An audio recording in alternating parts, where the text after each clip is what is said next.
Aleluya.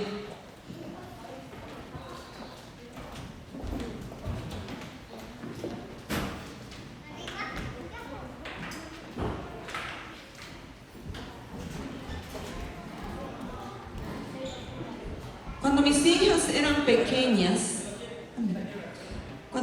eran pequeñas, recuerdo que yo las educaba, les hablaba, les enseñaba y las guiaba en los caminos del Señor.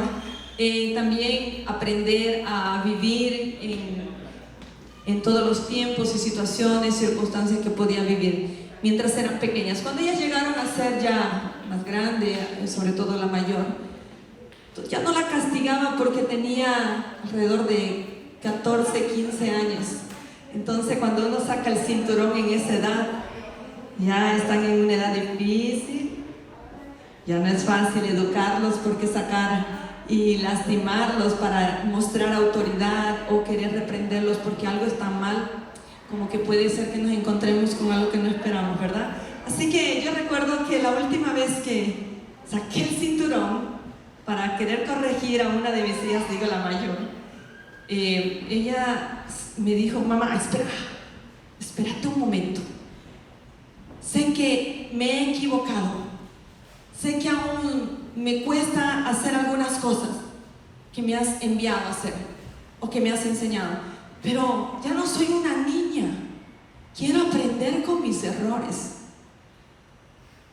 Y cuando me dijo eso, algo hizo en mí, impactó y pensé así: cierto, porque si yo castigo y ella está en una edad adolescente, puedo terminar perdiendo porque voy a recibir tal vez una palabra que no me gusta escuchar, o voy a recibir un mal genio en ella y tal vez no lo iba a soportar. Pero le pregunté yo: ¿crees que sos capaz de poder hacer todo lo que te enseñé con responsabilidad?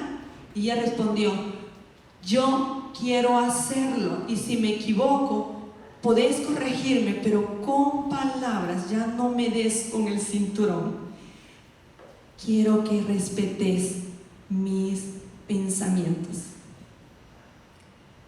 Yo aprendí también con ella.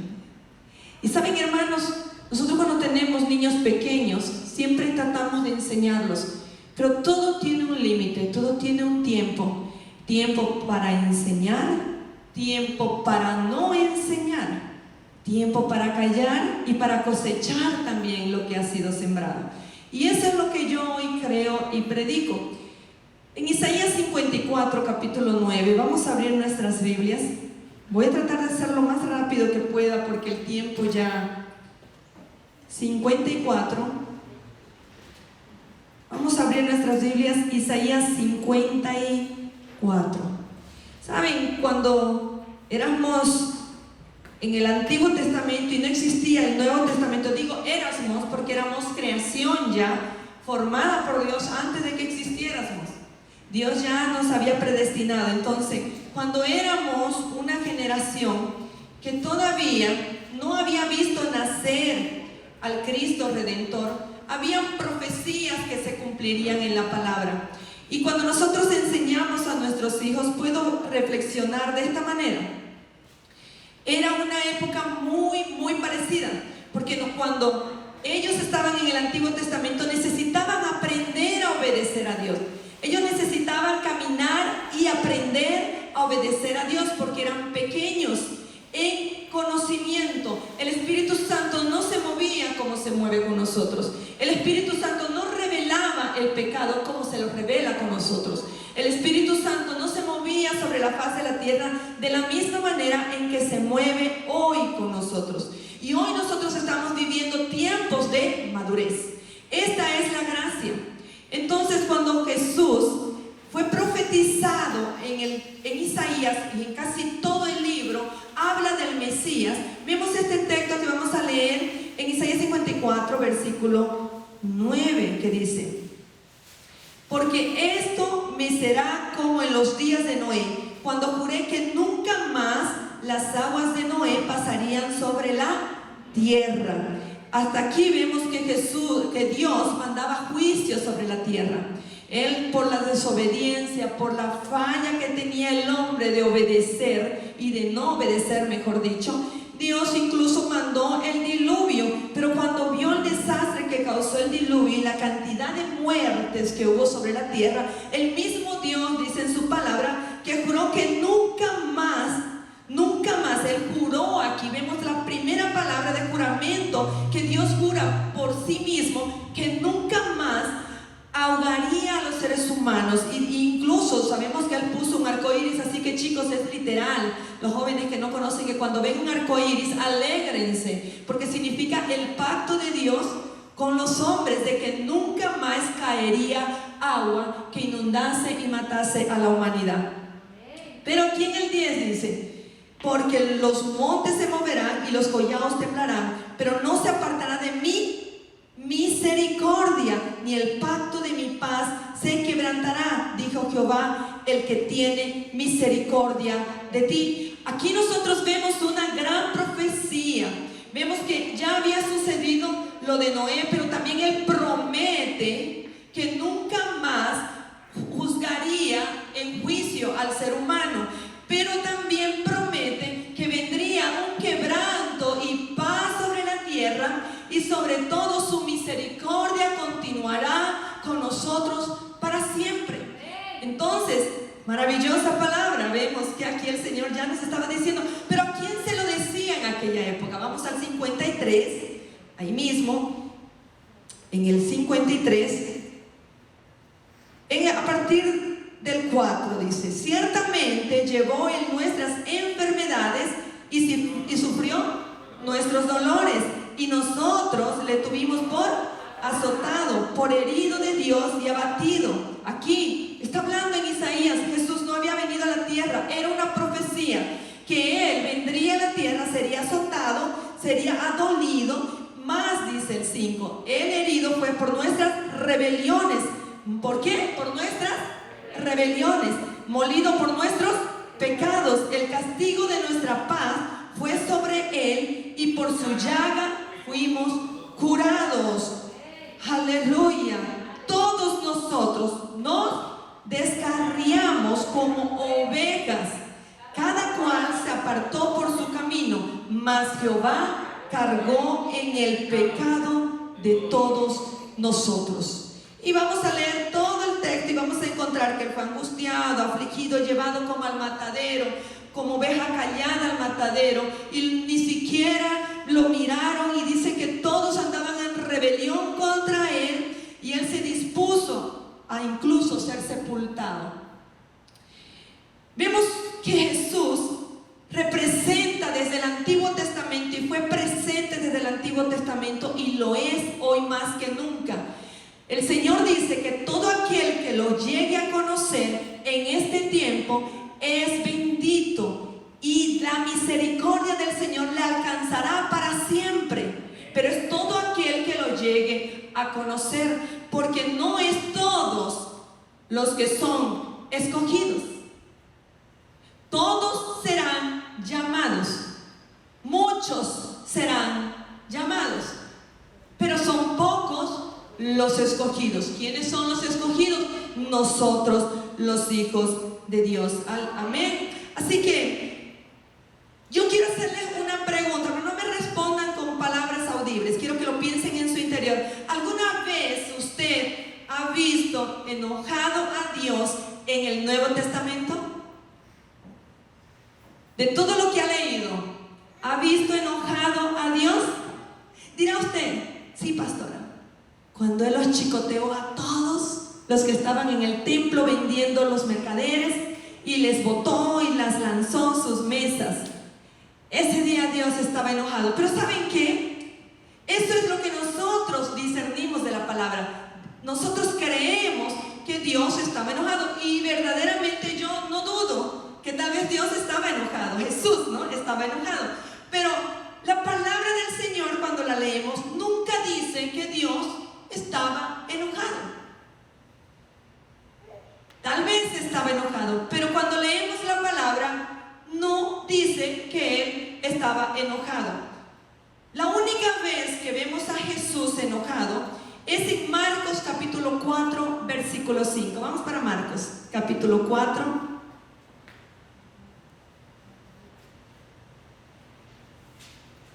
Aleluya.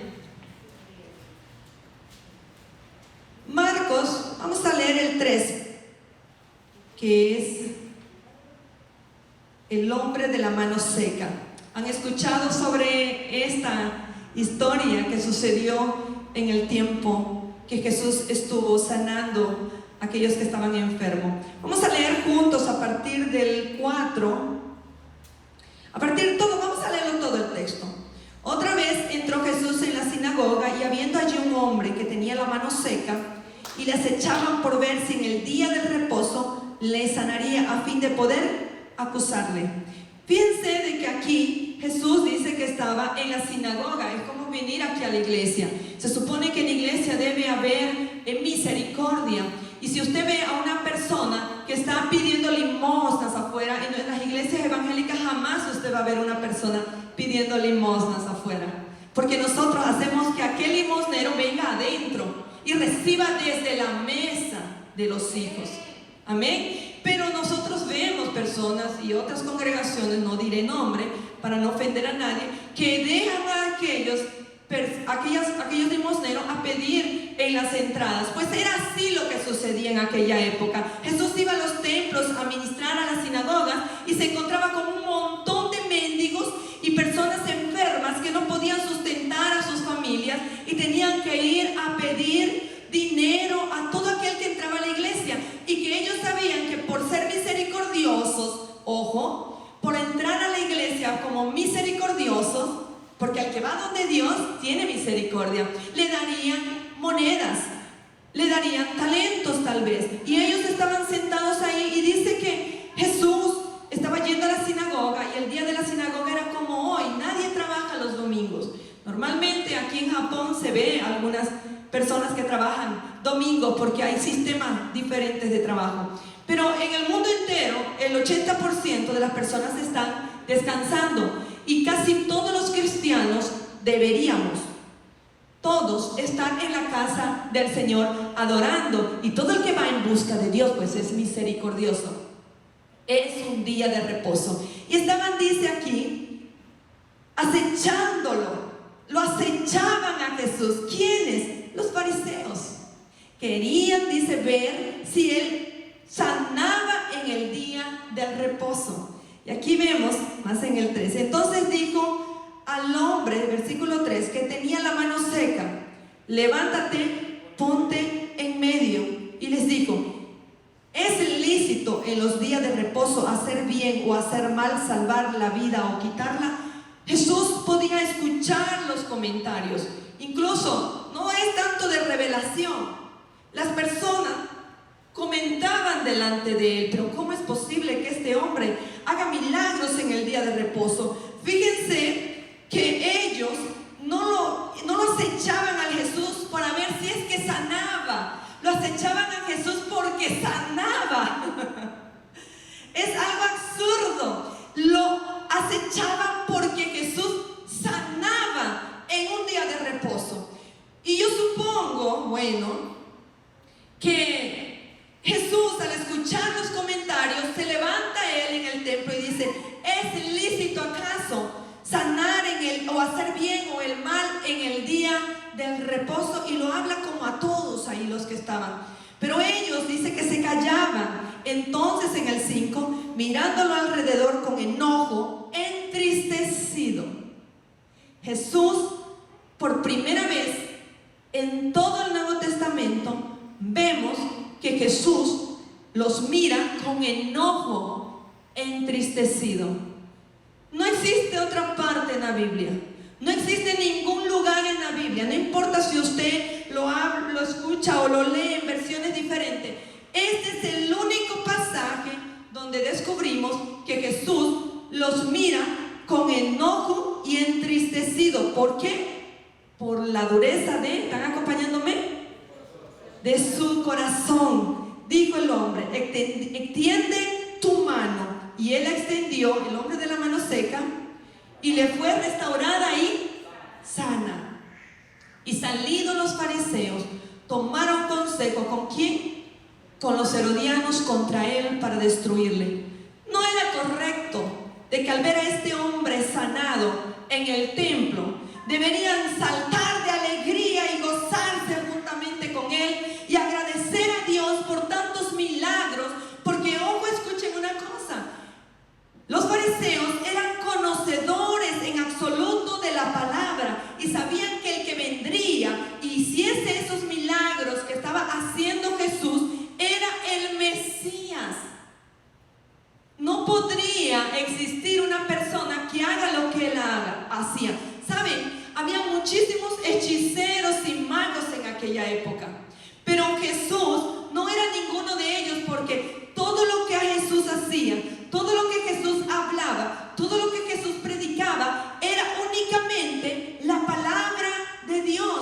Y todo aquel que andaba en Dios y que hacía milagros y que profetizaba, ese sería el Mesías.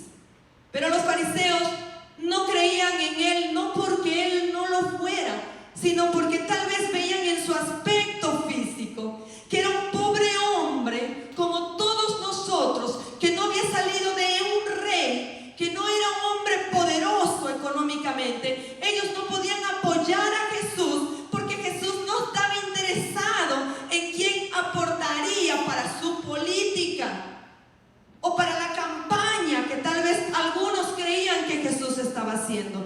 Y aquí es donde vemos al Hijo del Hombre, a nuestro Dios, hecho hombre en la tierra, enojado y triste por primera vez.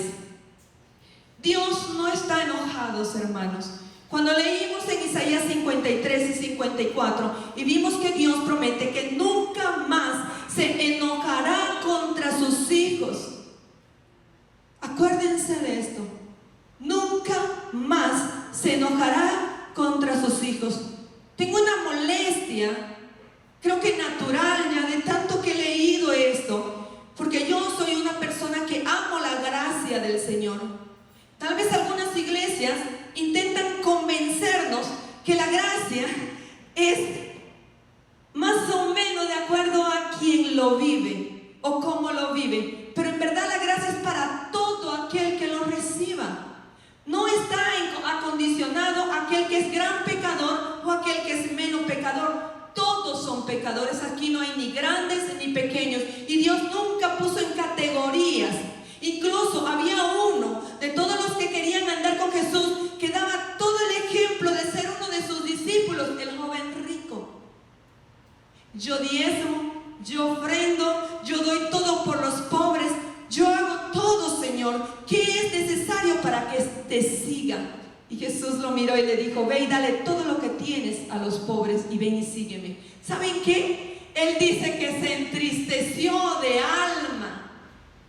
El joven rico quería estar con Jesús, pero cuando Jesús le dijo: ve y entrega todo lo que tienes y sígueme, él se entristeció de alma y se fue y no quiso andar con Jesús. ¿Por qué? Porque no era lo que Dios quería. Dios no quería personas ricas a su casa. Yo no quiero personas ricas en la iglesia que vengan a quererme mandar o a mandar al pastor: vamos a hacer así porque yo diezmo, porque yo ofrendo, porque yo soy el que más pone en la iglesia. No, señores. Dios no quiere a nadie que tenga ese corazón. Aquí el que verdaderamente es siervo es aquel que se dispone a servir los pies de los que están aquí adentro. Todos tenemos que servirnos unos a otros. Y Jesús no estaba enojado con ellos, sino que hoy quiero dar un vistazo de cómo es Dios, porque cómo vemos a Dios va a determinar cómo vivimos con Él. Incluso el temor que nosotros tenemos o lo que vivimos en nuestras vidas es a veces porque no sabemos mirar a Dios. Dios no es una persona que hoy está molesta, mañana está triste, o pasado mañana está feliz con nosotros. Dios es igual con todos nosotros. Dios no cambia. Así que incluso el temor que es causado porque nosotros vemos a Dios de una manera que no debemos verlo. Veamos en esta parábola que hoy quiero compartir con ustedes, y espero que de todo mi corazón puedan ustedes entender lo que sucede y cómo Dios actúa. Vamos a abrir nuestras Biblias en el libro de Mateos, capítulo 25. Y con esto quiero que ustedes vean cómo hay hombres que valoran lo que Dios hace y otros que no. Vamos a leer la parábola de los talentos en el versículo 14, perdón. ¿Alguien me puede traer un poco de agua? Se los agradecería, hermano. Dice así: porque el reino de los cielos es como un hombre que, yéndose lejos, llamó a sus siervos y les entregó sus bienes. Y uno dio 5 talentos, y otro 2, y a otro 1, y cada uno conforme a su capacidad, y luego se fue lejos. Y el que había recibido 5 talentos fue y negoció con ellos, y ganó otros 5 talentos. Asimismo, el que había recibido 2 ganó también otros 2. Pero el que había recibido 1 fue y cavó en la tierra y escondió el dinero de su señor.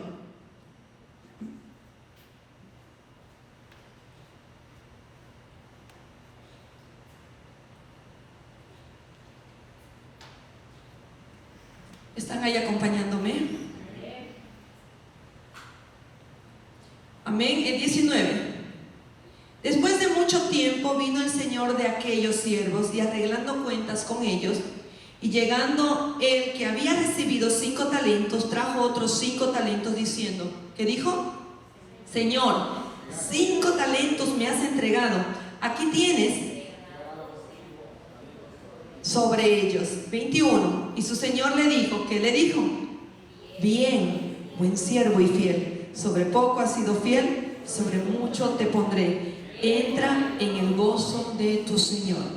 Llegando también el que había recibido 2 talentos, dijo, Señor, 2 talentos, él hizo lo mismo, me entregaste, aquí tienes, he ganado otros 2 talentos sobre ellos. Su señor le dijo igual, bien, buen siervo fiel, y sobre poco has sido fiel, sobre mucho te pondré, entra en el gozo de tu señor.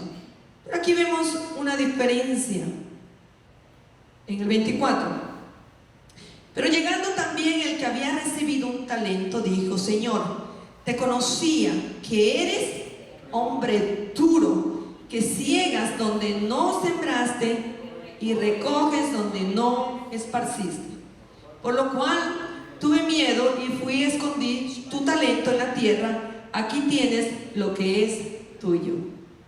Respondiendo su señor le dijo, siervo malo y negligente, ¿sabías que ciego donde no sembré y que recojo donde no esparcí?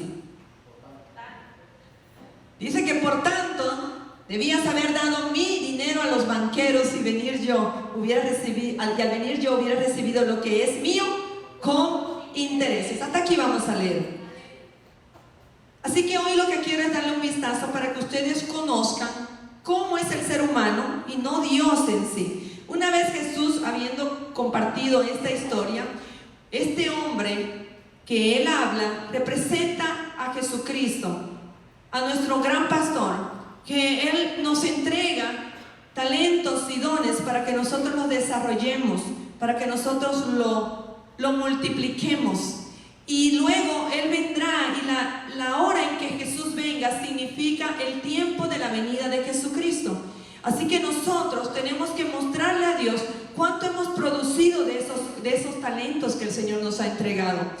Entonces vemos que este hombre llama a estos mayordomos, a todos sus siervos, que eran 3 mayordomos. El primero recibe 5, el segundo 2 y el último recibe 3. Podría decirlo así que eran como dólares, $5,000 para el primero, $2,000 para el segundo y para el último $1,000. Entonces estos mayordomos fueron e hicieron negocios con ellos y produjeron 100% de lo que habían recibido.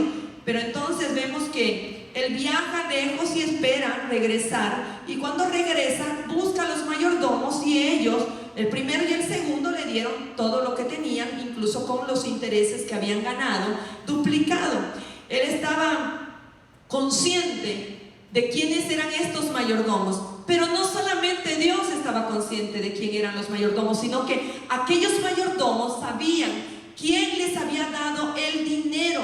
Ellos también valoraban y se gloriaban porque Jesús los había ayudado, o porque, vamos a decirlo, Dios los había ayudado dándoles algo con que trabajasen, produciesen. Entonces vemos aquí que este último mayordomo, él estaba inconsciente de lo que realmente había recibido. En Mateos 25, 24, aquí mismo donde estaba, pero llegado también el que había recibido un talento, dijo: Señor, te conocía que eras hombre duro. Wow. Que ciegas donde no siembras y recoges donde no esparces. Noten que lo acusa el Señor de cosechar lo que él no había sembrado. Es un tolo, es un tonto, la verdad. Imagínense atreverse a decirle a un hombre que supuestamente era duro de servir y malo, a decirle que él era eso, y todavía encima se puso en una posición de que lo quiten del lugar donde se encontraba, y más adelante dice: siervo inútil, echadlo en las tinieblas de afuera. En el versículo 30 van a encontrar el resultado de este hombre, porque vemos que este hombre tenía una perspectiva acerca de su siervo, acerca de su señor. Era un hombre duro, mandatario tal vez, un hombre que era tirano para su conciencia de él, para sus pensamientos. Y nosotros sabemos que el Señor es un siervo bueno. Aparte de que es nuestro Señor, Él es bueno. Nosotros debemos tener conciencia de esto. Este hombre tenía una percepción de lo que Dios era, y no es así que Dios se nos presenta en nuestras vidas cuando otras personas que no conocen a Dios les dicen: este es el Dios, no hagas nada malo porque te va a ir mal, no vayas por este camino porque que te pasa algo. Y siempre nos están diciendo que es un Dios condenador, un Dios juicioso, lleno de juicio. Y aquí es donde nosotros nos encontramos cuando venimos a Cristo. Creemos todavía en estas cosas, que Dios es un Dios que hace justicia de nuestros malos caminos. Es un castigador. Y yo conozco, y no es de recién que veo tanta gente entrar por esa puerta y decirme a mí sentada: pastora, yo sé que esto me está pasando porque yo soy una persona malvada, hice esto, hice aquello, yo no merezco nada, el Señor me está castigando con esta enfermedad, el Señor me está... Hermanos, acabamos de leer en Isaías, siendo una profecía, que el Señor cuando venga, Él cargará con nuestras deudas. El Señor será el que nos quite de nuestros pecados, nos limpie. Y no solo eso, dice que será misericordioso con nosotros. Dios no nos castiga. Dios no es un Dios castigador. Desde el momento en que usted dejó que Jesús entre en su vida, Jesucristo es un Dios de gracia. Y estos judíos, cuando estábamos leyendo en el texto anterior, venían a Cristo molestos porque Jesús quería hacer el bien, cuando estas personas que estaban con la mano seca, enfermas, tal vez estaban así porque Dios los había castigado. Y aunque sea el Mesías, no merece que tengamos compasión con Él. Imagínense cuánta tolice, cuánta tontería viene a las cabezas de esas personas, de aquellos fariseos que conocían la palabra. La palabra mata, la palabra destruye si nosotros no la regamos en oración y no tenemos una convivencia a diaria con Jesús. Así que en ningún lado de la palabra nosotros vamos a encontrar que Jesús era malo, excepto en ese texto que acabamos de leer de Mateos. Él estaba enojado y entristecido. Nosotros sabemos que el Señor es un siervo bueno, pero yo me pregunto así ahora a usted: ¿cómo es que usted ve a su Señor? Hágase un análisis ahora mismo de que todo lo que le ha pasado a usted durante estos días, bueno, hemos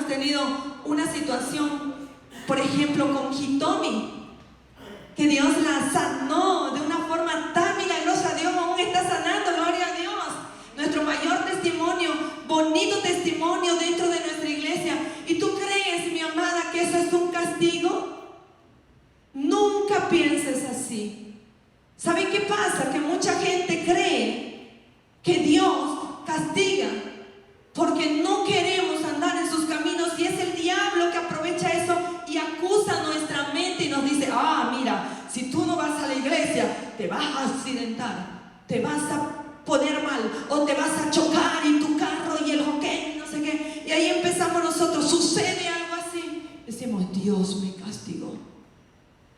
Pues no, mis queridos hermanos, Dios no es un Dios castigador. Si ves al Señor como alguien severo, alguien demandante en tu vida, alguien rígido, entonces estás haciendo todo mal al venir a la iglesia con ese pensamiento.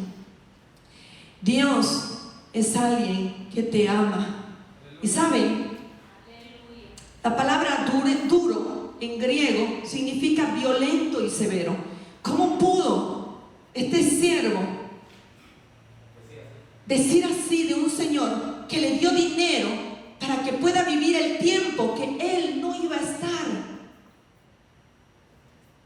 Que aún tuvo misericordia. Es como cuando usted trabaja con gente y el trabajo para y usted dice: no, ¿sabes qué? No tengo trabajo para ti, pero te quiero mayordomo, te quiero hijo, te quiero empleado mío, te voy a pagar un poco, aunque sea, pero no quiero que sufras con tu familia. Eso es misericordia. Él no pudo ver a Dios de esta manera.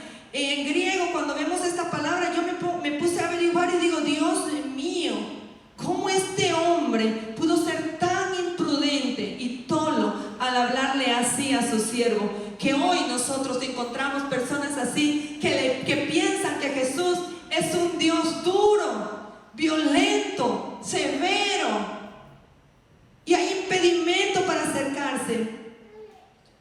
Lo único que Dios quería era que produzca sus talentos. Pero si tú piensas de esta manera, vas a tener muchos problemas para incluso continuar en la vida, porque muchos de nuestros temores, hermano, están relacionados de cómo nosotros vemos a Dios. Muchos de nuestros miedos están relacionados de cómo vemos a Dios. Por nuestros miedos actuamos de forma equivocada, damos percepciones equivocadas, damos conceptos equivocados a las personas que nos miran, que nos observan. No es tal vez lo que tú eres, tal vez no eres esa persona mala de la que están hablando de ti, pero actúas así, porque las personas no saben lo que hay en tu corazón, pero Dios sí. Y Dios no quiere que nadie te vea así. Dios quiere sacarte de esa condición de vida. Dios quiere que tú lo veas a Él como un Dios misericordioso, un Dios bueno. Pero cuando Él sale con esto, que Dios era un Señor cruel, vemos que Él entró en el miedo y lo que hizo fue sembrar la moneda como si vaya a dar frutos y tal vez algo, o sea, no, Él quiso esconder que nadie se la robe, porque el Señor al que Él servía iba a castigarlo si perdía lo que tenía. Entonces vemos aquí que Él a veces nos representa a nosotros, porque nosotros pensamos que el que no tengamos dinero, el que no hagamos las cosas que habíamos planeado, nos pone a creer de que Dios no nos está bendiciendo, que Dios no nos ama, y el temor hace que tú tengas una mala relación con las bendiciones de Dios. El temor hace que tú tengas mala relación con las bendiciones de Dios. Amén. Tus miedos tal vez no sea ahora mismo pensar de que le temes a Dios que te dé un castigo, pero si analizas en tu interior, muchas veces te has encontrado pensando así. Ponte de pie.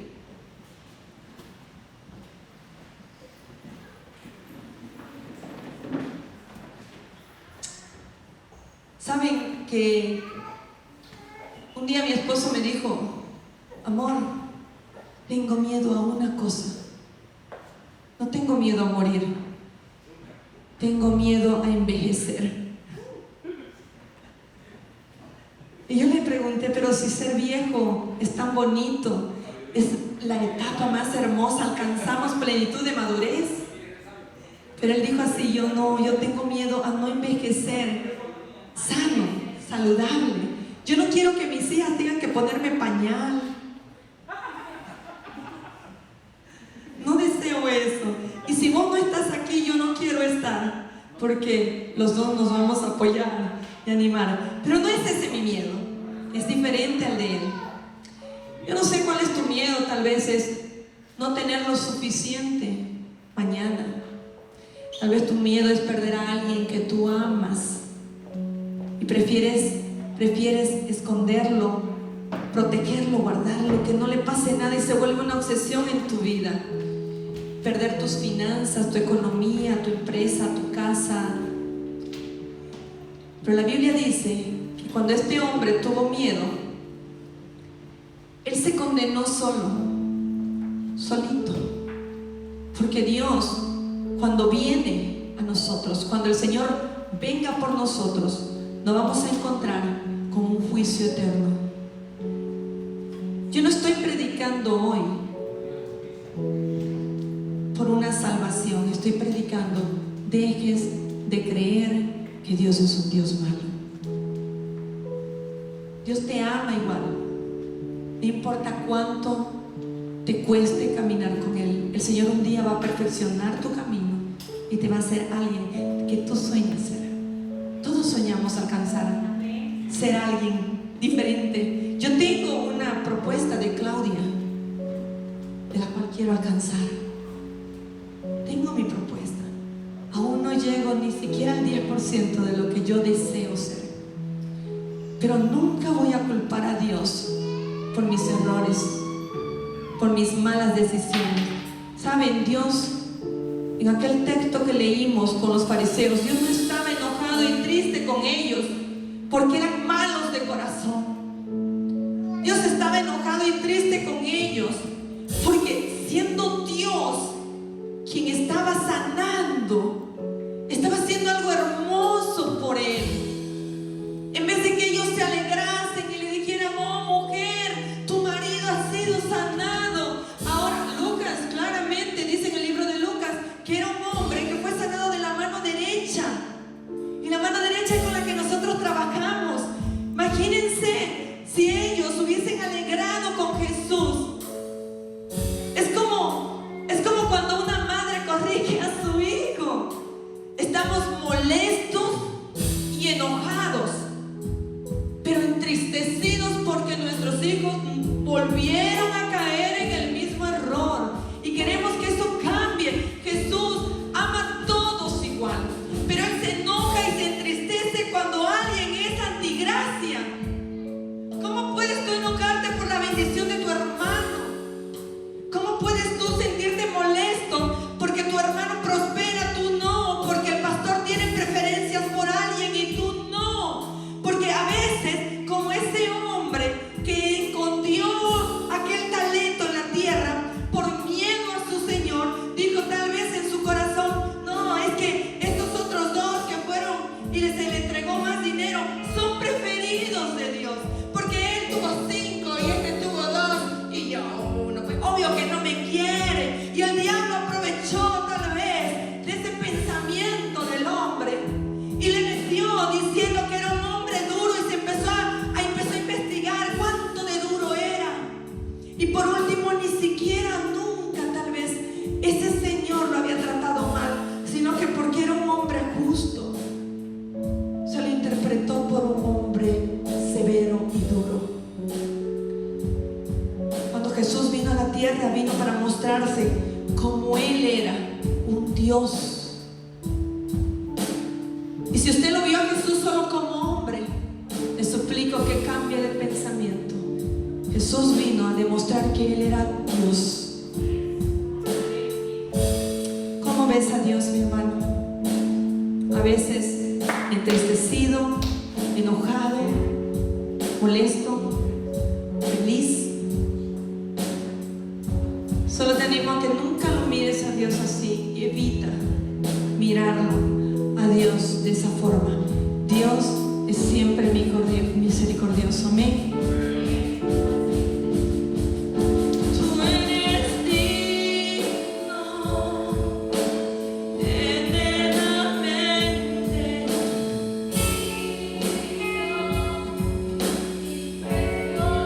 Quiero invitar a que cierres tus ojos ahora ahí donde te encuentras y le digas: Señor, yo te fallé.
tiempo ese Señor te estaba haciendo un bien a ese hombre. Y tienes que aprender a ver el bien de Dios en tu vida. Deja de quejarte. Deja de llorar a los pies de Dios porque no te bendice, porque Él te bendice ya con el hecho que tú respires, de tener una familia. Y si no la tienes, de que el Señor te da salud. El Señor te ama. Él es impresionante. Basta de quejarnos y decirle: Señor, yo sé que tú me has castigado porque yo te he desobedecido. Deja de hacer esto. El Señor quiere que vengas a sus pies sin queja alguna. Señor, yo renuncio a mi ego, renuncio a todo lo que he tenido durante todos estos años, renuncio a tantos pensamientos acerca de ti, Señor. ¿Saben? Cuando leímos aquí, dice el Señor: siervo inútil, echadle a las tinieblas afuera, allí será el lloro y el crujir de dientes. En el 29, oh papá, aleluya, oh Jesús. En el 26 dice: respondiendo su Señor le dijo: siervo malo y negligente, sabías que ciego donde no sembré y que recojo donde no esparcí. Dios es dueño de todo, y si queremos cobrarle como este siervo, Señor Jesús, ¿por qué tú tomas lo que no has hecho tú, Señor, lo he hecho yo? Porque Él es dueño de todo. Él es dueño de tu vida, es dueño de la tierra, es dueño de todo lo que tienes, y Él puede hacerlo así. Pero ¿cómo podemos clamar?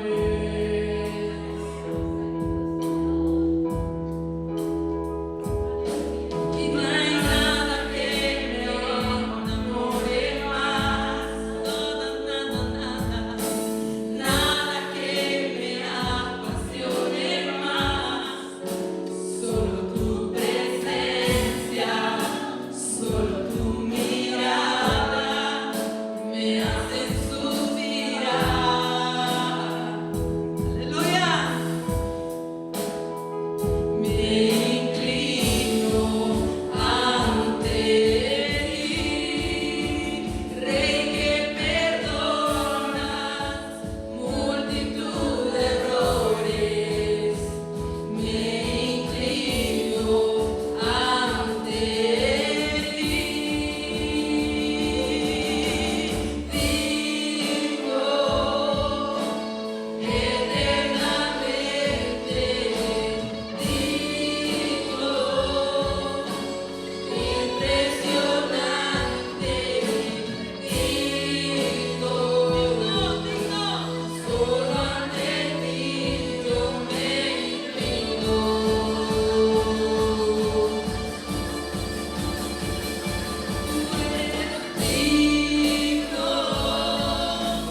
eternamente, digno, impresionante, digno, solo ante ti yo me inclino. Levante sus manos ahí donde están. Señor Jesús,